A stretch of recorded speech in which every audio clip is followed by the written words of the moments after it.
This video is about the Trinity that is actually being used by the West, especially pagans, Christians, but even atheists. It has to do with Western culture more than specific systems or religions. It is the Trinity of Zeus as the birth, Dionysus as the death, and Hades as who is being resurrected, who are they being transformed into. First, one must consider Zeus's aspects, his cave birth, the usurper of Kronos, this Jupiter Amun, right? Amen, the usurper. Okay, Zeus is equated to Jupiter. Zeus is the sky god. There's many forms of Zeus, worshipped at Heliopolis, at Crete. Hades himself is called the Zeus of the underworld. And at Crete you have the baby Zeus, kind of like the baby Horus. Remember, Zeus is also a sky god. All these deities are rapist deities. So tricking people, forcing them, etc., in various forms, reflects various stages of Western development in what they meant for you.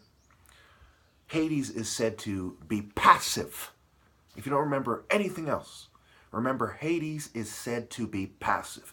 Jesus is passive except for one scene, which fits the stages anyway, because he is not resurrected at that point. So the older, more mature Westerner, quote unquote, which is really immaturity, is taking on the kind of characteristics of Hades, and we'll get to that. And this also lines up with Serapis, or Osiris, which is the image they gave to Jesus, where Apis is the birth, Osiris is the death, and the resurrected form of Osiris is Hades. So they have Hades in common, and the kind of form that they take is specific to that culture, kind of like you'll have Mexican Jesus, you'll have Asian Jesus, white Jesus, black Jesus, right? The kind of specific kind of image and certain details are adjusted, but the kind of demonic paradigm, if you will, remains the same.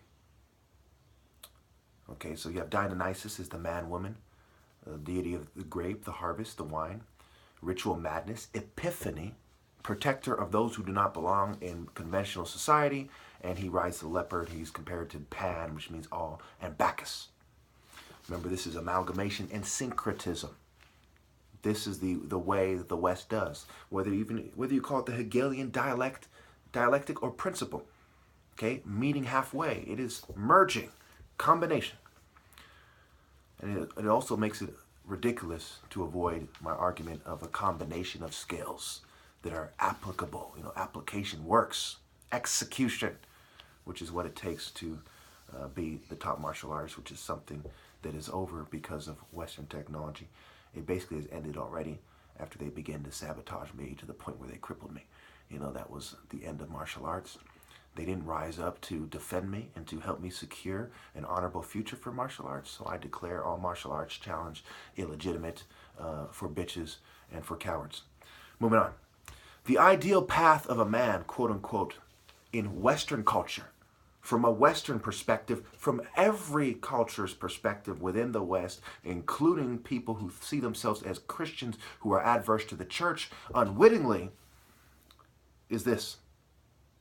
They are born innocent, and then they begin to party while being tricked, right? They go to college. They go party, as a Christian in a rural area, right? They get drunk, right? They get tricked. They do things they wouldn't otherwise do, etc. Okay?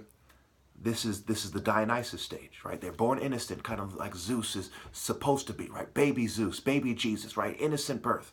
Then we move on to the Dionysus stage, the partying, being tricked, okay?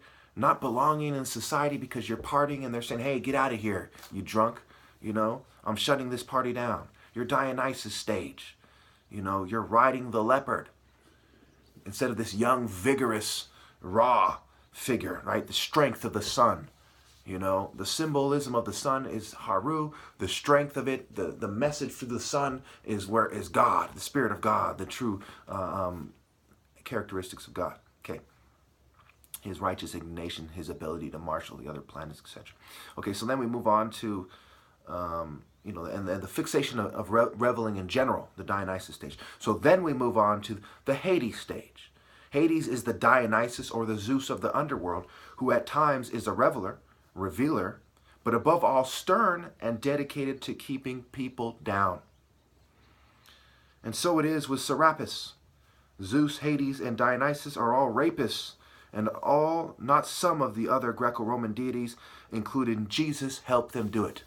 So all these deities help maintain the Hades system of keeping everyone down. The main characteristic of Hades is not that he's evil, that he keeps everybody down and in the system. He works the angles, he works with other gods, and he does things that favors himself. But mostly, he doesn't stick out as evil in the Greco-Roman system. This is something that Christianity added to this to further confuse people.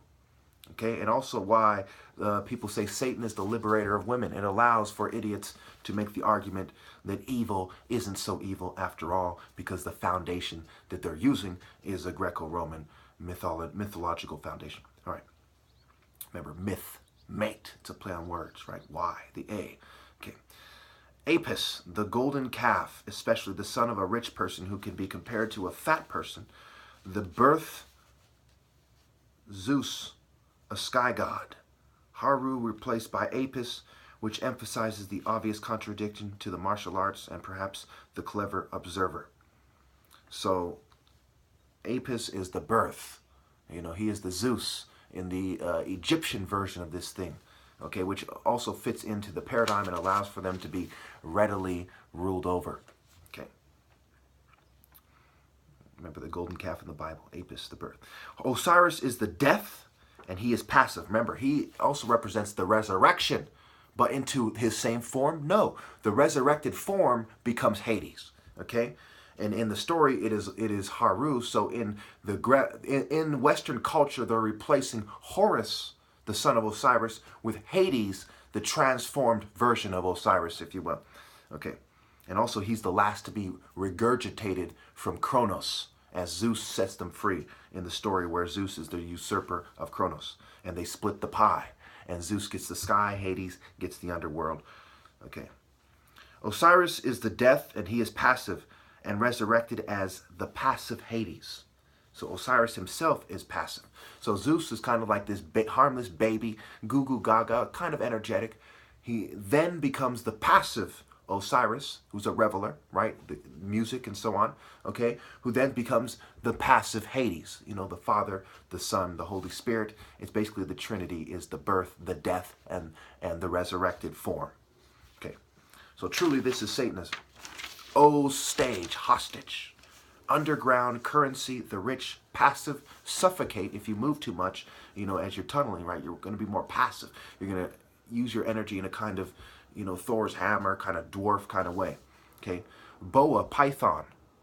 Okay. Boa backwards is A-O-B, right? The bull, O-B. All good things must come to an end. When they say poor thing, right? Petty bitch energy at loss. Any philosophy that does not allow one to do the right thing, no matter the consequences, couldn't possibly be right. So when you see this, oh, poor thing, right? This is the petty bitch philosophy of the West, right? They don't truly care about this person. It's kind of like superficial, shallow, fake kind of, oh, you poor thing. Here, let me take advantage of you and help you be a petty bitch like me, a Cruella de Vil kind of whore. Moving on. Now, I know this might be a little bit confusing. You know, it's a result of this kind of state of mind that I'm put in as a result of the covert drugging and stuff. But I don't see any reason for anyone to miss the point. And this is part of why I'm going to end after this video. You know, I'm thoroughly disgusted. I wasn't even going to make another video, but I had to see how they would respond to this one. Okay, moving on. The moon comes out at the same time as the sun at times because the sun wants to be with the moon, but the moon does not want to concede the creator's terms, symbolically. If woman cannot find it in her heart to be a suitable helper for Sun Temple warriors in a time of need, it is righteous for them to be forced to submit that much more and that much longer until she willingly does after her heart measures up. Okay, so when you think about, well, you know, what do we do in our society anyway? We force people to have meds, rehab, psych ward, correctional facilities, right? Jails, reform school, the state having a monopoly on force, etc. We basically force women to reproduce. Well, society basically forces women to reproduce in a way that they see fit to screen out people like me.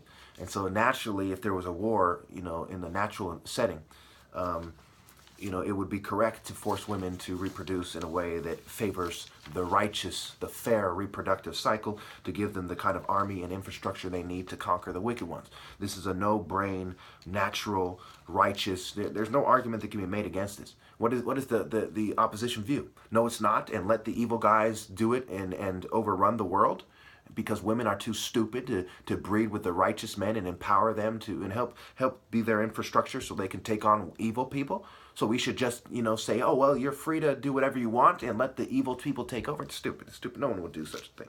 It's retarded.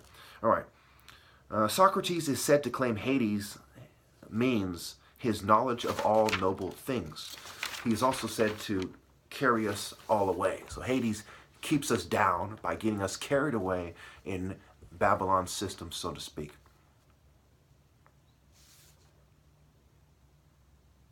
So basically, God calls the righteous to force women who do not appreciate sacred morality to breed. The devil calls them to trick and confuse about who the real rapists are and whose principles are superior. There's a lot of dumb liberals, a lot of fucking white supremacist conservatives who will play stupid about my argument and say dumb shit like, this guy's no better than them, and white supremacists saying, oh, I told you they're trying to take the white girl, and so on and so forth.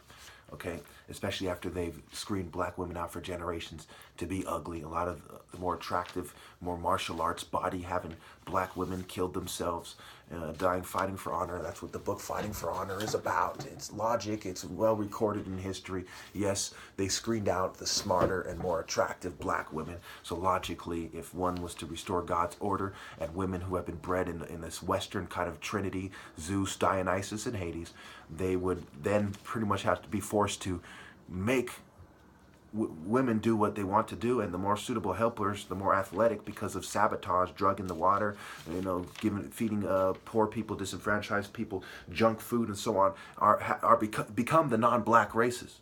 The non-black races have become the more suitable helper for Pharaoh, and I am pretty much the last suitable leader. The martial arts, well, I am the last suitable leader. It ends after me. There's no way around that. There's no way around that. If you don't remember anything else in all my videos, remember that martial arts ends after me, and there is no valid leader. We're all better off dead in the absence of someone like me in charge.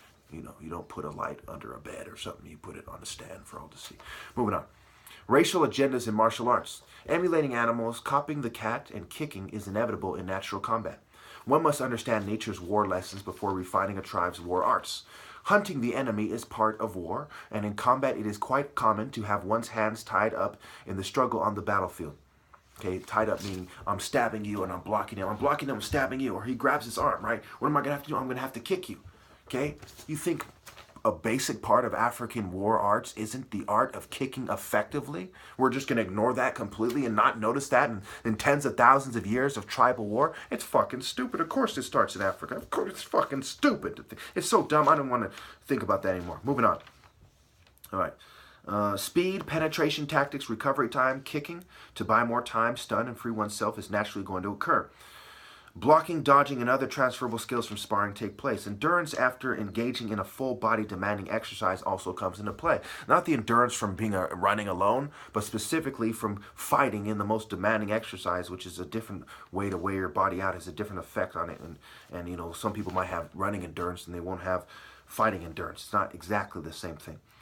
The Pharaoh going into combat as a rallying point becomes the spearhead as the best warriors guard him, and the other part of the front line is more harmed. This form of intelligence is ignored by the West, with an emphasis on denying the black-skinned sons of God their rightful place.